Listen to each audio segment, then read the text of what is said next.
It is my pleasure at this point to invite to the podium one of Africa's driving forces behind its ambitions to feed itself. He's been dubbed Africa's optimist-in-chief.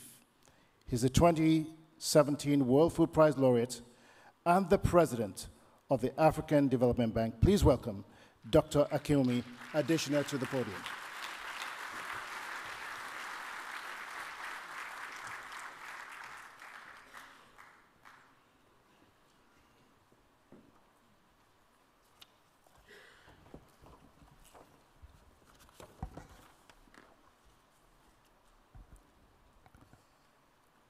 Your Excellency, President Macky Sall, President of the Republic of Senegal and Chairman of the African Union, Your Excellencies, Heads of State and Government,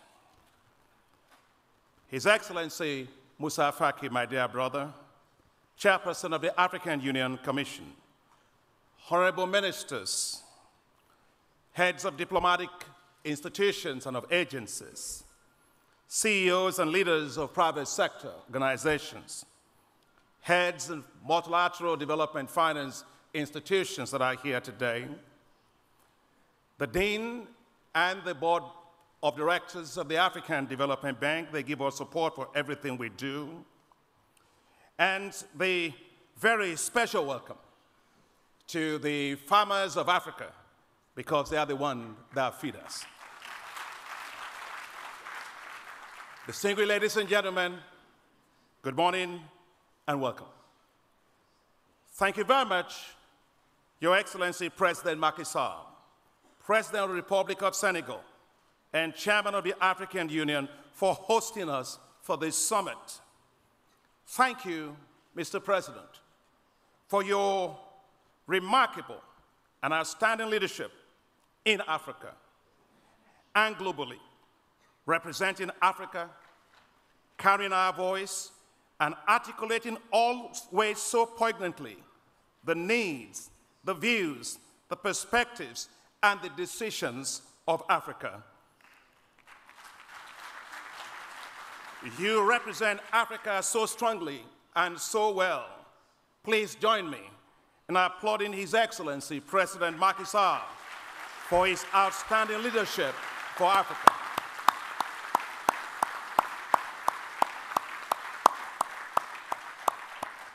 I wish to thank and welcome you, Your Excellencies, Heads of State and Government, for being here in such large and unprecedented numbers for the Feed Africa Summit.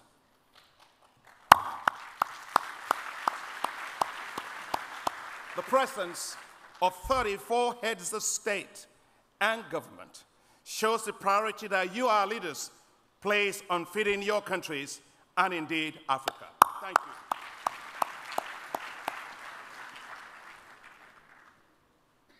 I would like to take this opportunity to express my personal appreciation to my president, His Excellency Muhammadu Buhari,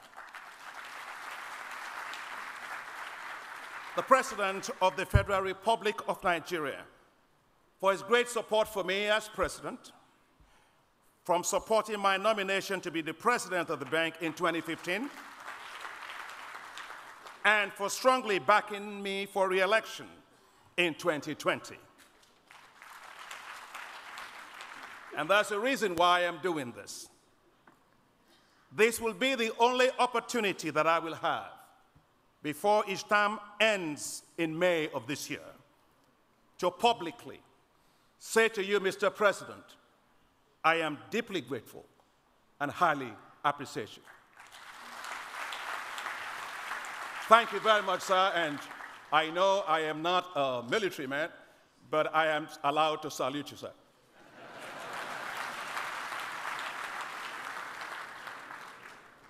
It is wonderful to have the President of Ireland, His Excellency Michael Higgins, with us for this summit, and with the First Lady of Ireland. While discussing with him yesterday, he has so much energy. And I just pray, sir, at your age that I'm able to have renewable energy like that. He told me and I quote him, "This summit will be a new departure for Africa." Wow. We are delighted to be joined by the chairperson of the African Union Commission, His Excellency Musa Faki Mohammed, who is doing an excellent job at the African Union Commission. Your presence, my brother, shows that together we will move Africa forward relentlessly. We have here 70 ministers and an incredible turnout of commitment to execute the decisions from this summit, a new departure for Africa. Yes, indeed, a new departure for a better destination, a well-fed Africa. There is no doubt that you, our leaders, are ready to change the course of history for Africa in 2 words: feed Africa. Please turn to your neighbor and say, "Feed Africa." Yeah. And thank you and warm welcome to all the development partners, multilateral and bilateral institutions, our farmers, agribusinesses, and the private sector leaders that are joining hands with Africa. Your Excellencies, today I address you in 3 capacities. First, as the President of the African Development Bank. Second, as a World Food Prize winner.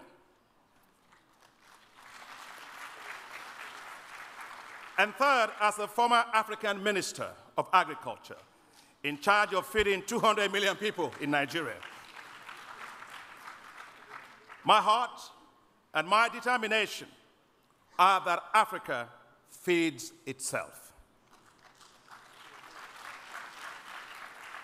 It is time for Africa's sovereignty and resilience. While gains have been made in recent times with agricultural growth in several countries, the continent remains over-dependent on food imports. Africa currently imports over 100 million metric tons of food, valued at $75 billion annually. Today, over 283 million Africans go to bed hungry every day. This is not acceptable. No mother should ever have to struggle with the rumbling of the stomach of a hungry child. Africa can, and Africa must feed itself. With 65% of the uncultivated arable land left in the world being in Africa, what Africa does with agriculture will determine the future of food in the world. The recent disruptions of global food supplies have revealed again Africa's vulnerabilities. To mitigate the effects of the Russian-Ukraine war on food availability in Africa, as His Excellency President Macky Sall said in his speech, the African Development Bank immediately launched a $1.5 billion Africa Emergency Food Production Facility. The facility approved operations so fast, within 34 countries within 8 weeks. The facility is now supporting 20 million farmers in Africa to produce 38 million metric tons of food, worth $12 billion. But we do not walk alone. Our efforts complement global initiatives from the G7, from Europe. I know that President Macron has a farm program, and those of other development partners. Now we must move from short-term to long-term efforts to bolster food production in Africa, reduce malnutrition, and secure Africa's food supplies. It is time for Africa to feed Africa. Your Excellencies, ladies and gentlemen, as a young baby, my mother used to strap me on her back. The traditional way of African mothers. I watched as she did the same for my younger siblings.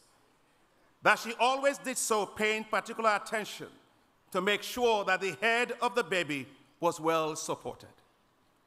Years later, as an adult, I asked my mother why she paid so much attention to this. She responded that in my Yoruba culture, there is a common saying that elders cannot be in the marketplace and watch as the heads of babies slump on their mothers' backs. My dearly beloved mother, Eunice, just passed away, and I will be attending her funeral after this summit. I can never forget lessons from her wise words. I love you, Mom, and thank you for teaching me.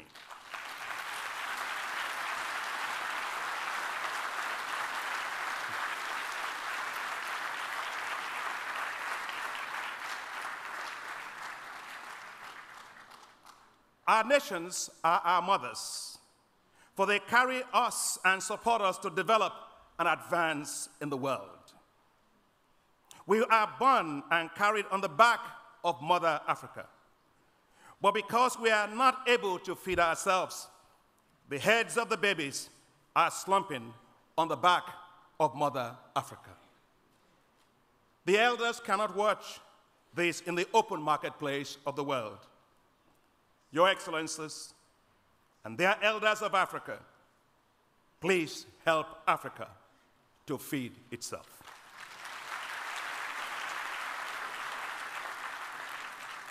Please help avoid babies' heads slumping on the mothers' backs. For a well-fed nation is a more productive nation. A well-fed nation is a healthy nation. And only a food-secure continent can develop with pride, for there is no pride in begging for food. We must raise the bar. We must raise our ambition. We must arise and say to ourselves, it is time to feed Africa. The timing is right, and the moment is now. Feed Africa, we must. Your Excellencies, this can be done and achieved quickly too. Take the case of Ethiopia in wheat production. 4 years ago, through its program called Technologies for African Agricultural Transformation, TAAT, or TAAT, the African Development Bank began to support Ethiopia to cultivate a new type of wheat that can resist heat. It's called heat-tolerant wheat varieties. Thanks to the heat-tolerant wheat varieties, cultivated areas in wheat grew rapidly from 5,000 hectares to 800,000 hectares in just 4 years. And Ethiopia expects, for the first time in its history, to be a net wheat exporting nation from this year. What an incredible achievement. The heat-tolerant varieties sparked a similar revolution in Sudan as cultivated areas under wheat expanded rapidly to 317,000 hectares in 3 years, cutting imports by half. These, Your Excellencies, are rising tides. It is time now for the tides to become waves that can lift all the boats to carry Africa to the shore of food self-sufficiency.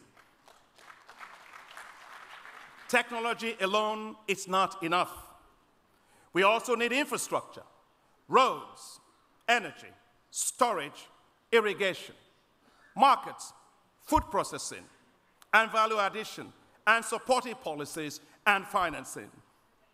Your Excellencies, we already have your political will enshrined in the Malabo Declaration of the African Union. Now, let us turn political will into decisive actions. We have developed with you and your countries the Food and Agriculture Delivery Compacts. The Food and Agriculture Delivery Compact sets clear targets and timelines on achieving food security. They will be supported by governments, development partners, and the private sector.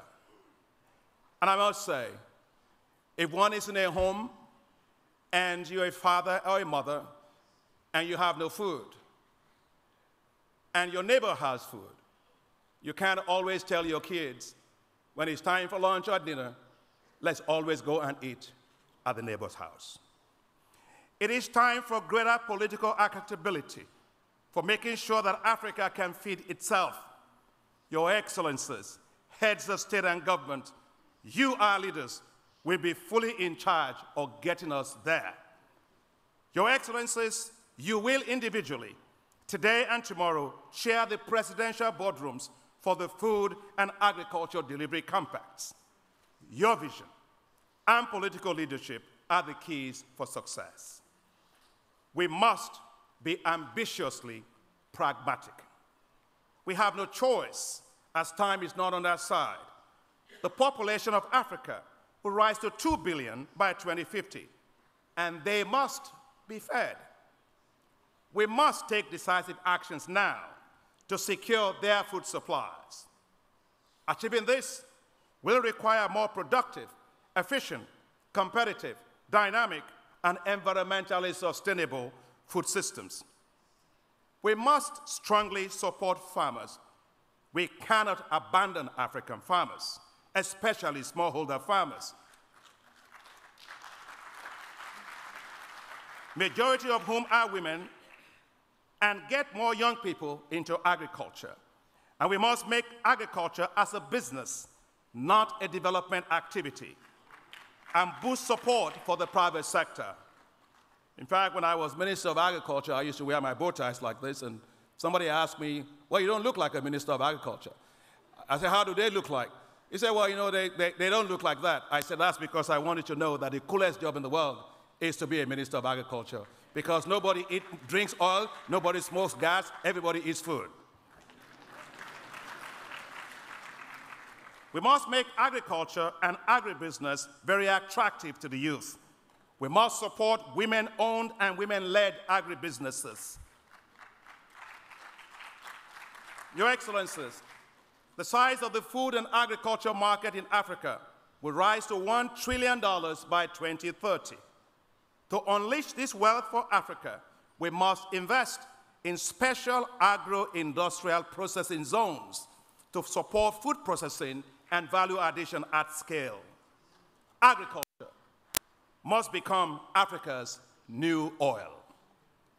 We must boost regional trade in food and agriculture, especially with the Africa Continental Free Trade Area, and promote food and agriculture trade with the rest of the world. Africa may not be able to manufacture airplanes yet, but there is no reason why Africa cannot fill airplanes with food and trade with the rest of the world. It is in the interest of the rest of the world that Africa fully unlocks its agricultural potential. And that is why United States President Joe Biden said during the recently held US-Africa Summit, and I quote him, "Africa also has significant unused arable farmland, and farmland that can be used to transform the continent's agricultural sector and food system."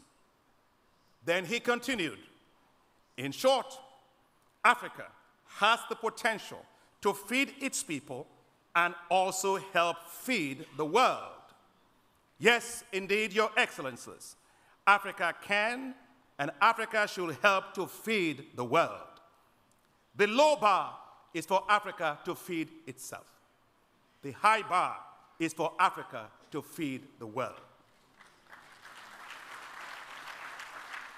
Potential is important, but nobody eats potential. It is time for Africa to be fully supported to feed the world. The Food and Agriculture Delivery Compacts will get us there. The African Development Bank will commit $10 billion in the next 5 years with approval from our board in direct support of the Food and Agriculture Delivery Compacts. It's time for action, and we are Africa's premier financial institution. And I know that the rest of the global community will also support this effort. Together, with strong partnerships, we will help Africa achieve this goal. Your Excellencies, let us end hunger and malnutrition in Africa. We owe it to ourselves. We owe it to our continent. We owe it to the world. I say it again, the moment is now, and the moment is right, and the time is now. Let's just do it. Let us develop with pride. Thank you very much.